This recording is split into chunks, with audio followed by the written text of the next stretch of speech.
তুমি যখন প্রথমে মাঠ করতে আসো বিশেষ করে এসআইয়ের জন্য, সেখান থেকে আর আজকে দাঁড়িয়ে তোমার কতটা প্রোগ্রেস হয়েছে? যথেষ্টই হয়েছে। প্রথম দিকে আমার রান খুব একটা ভালো হতো না, কিন্তু এখন যথেষ্ট ভালো পারছে। যথেষ্ট ভালোই প্রোগ্রেস আছে। ঠিক আছে, তোমাদের অরিন্দম দাদার জন্য অবশ্য আমি এটা বার্তা দেবো যে প্রিলিমস যখন এক্সাম দিচ্ছে তার আগে থেকেই যদি টার্গেট থাকে এসআই হোক আমি, তাহলে আগে থেকে রানটা শুরু করতে, এক্সামের পর নয়। আচ্ছা, সবাই মিলে আমরা শবনমের জন্য জোরে একটা হাততালি।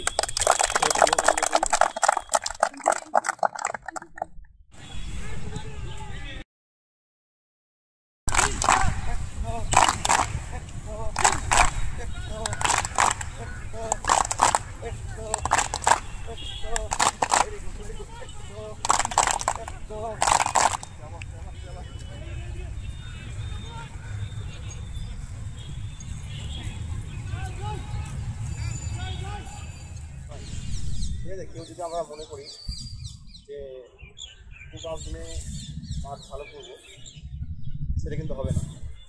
হবে কি হবে? তোমার কত ভালো ভালো রানার বা যে কোনো স্পোর্টস কোনো দিন দেখবে না যে আমি স্টেজে বা 2-5 দিনের মধ্যে কমপ্লিট করবো। এটা পৃথিবীতে কোনোদিন হয়েছে? কোনোদিন হয়েছে বা শুনেছো? সেটা লটারি হয়। কী বলতো, স্টেজে একটা জিনিসই হয় বাই চান্স, লটারি। তাও দেখা যাচ্ছে 100টা কেটে একবার হয়। তাহলে এমন কিছু জিনিস আমরা দেখিনি যে তার থেকে পেয়ে যাই প্র্যাকটিস ছাড়া। পাই কি বলো? কোনো দিনই আমরা পাইনি। তা আমরা আজকে দেখো সবসময় ভাবছি যে পরীক্ষার পরে মাঠ করবো, এই মানসিকতা কিন্তু ভাই ছেড়ে দিতে হবে। শুধু যারা ভালো রানার তাদেরকে তো অবশ্যই ছেড়ে দিতে হবে।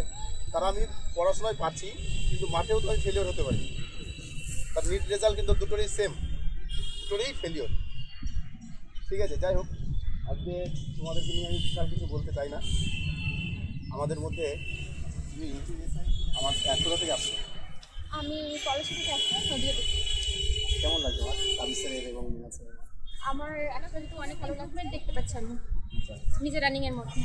তো মনে হচ্ছে যে এখান থেকে আমি হ্যাঁ, অ্যাবসলিউটলি 100% আমার ফিল হচ্ছে যে আমি অ্যাটলিস্ট রান এক করবো না। পরিশ্রম কেমন লেভেল করানো হচ্ছে? পরিশ্রম সাংঘাতিক লেভেল করানো হচ্ছে, কিন্তু ওটা তো প্রয়োজন, আমাদের ভালোর জন্য করানো হচ্ছে।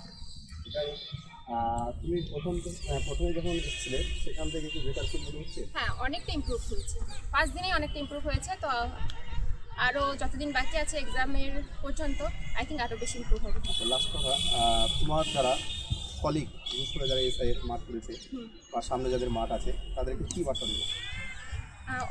অবশ্য আমি এটা বার্তা দেবো যে প্রিলিমস যখন এক্সাম দিচ্ছে তার আগে থেকেই যদি টার্গেট থাকে এসআই হোক আমি, তাহলে আগে থেকেই রানটা শুরু করতে, এক্সামের পর নয়।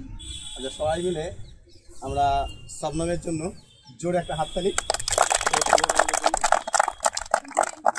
পড়াশোনায় ভালো, তার সঙ্গে সঙ্গে ও মাঠেও কিন্তু মানে তার প্রমাণ করে দিচ্ছে অলরাউন্ডার। তো সত্যিই আমি এতদিন দেখে এসেছি খুব পড়াশোনা এত সুন্দর করে, তার সঙ্গে সঙ্গে যে মাঠও এত ভালো করতে পারে তার বহিঃপ্রকাশ কিন্তু সচক্ষে কালকে আমি দেখেছি, প্লাস আমরা ফাইনালে সেটা দেখব। অরিন্দম, কেমন লাগছে তোমার মাঠ? খুব ভালো লাগছে। আচ্ছা, কোথা থেকে তুমি আসছো বলো তো অরিন্দম? আমার বাড়ি হচ্ছে ধুলিয়ান, মানে তোমার হচ্ছে মুর্শিদাবাদ, তাই তো? আচ্ছা, এখন তোমাদের কাবির স্যারের মাঠ কেমন লাগছে? অবশ্যই খুব ভালো করেছে। তোমার শারীরিক যে পরিশ্রম মাঠের শেষে, সেটা কি দূর হয়? অবশ্যই শারীরিক কিছু স্পেশাল ব্যায়াম বা স্ট্রেচিং যেগুলো স্যার করা, তাতে যথেষ্ট রিলিফ হয়। জাস্ট শারীরিক একটু যদি ক্লান্তি থাকা সেটা থেকে যায়, কিন্তু মানসিক দিক থেকে সমস্ত। আচ্ছা, তুমি যখন প্রথমে মাঠ করতে আসো বিশেষ করে এসআইয়ের জন্য, সেখান থেকে আর আজকে দাঁড়িয়ে তোমার কতটা প্রোগ্রেস হয়েছে?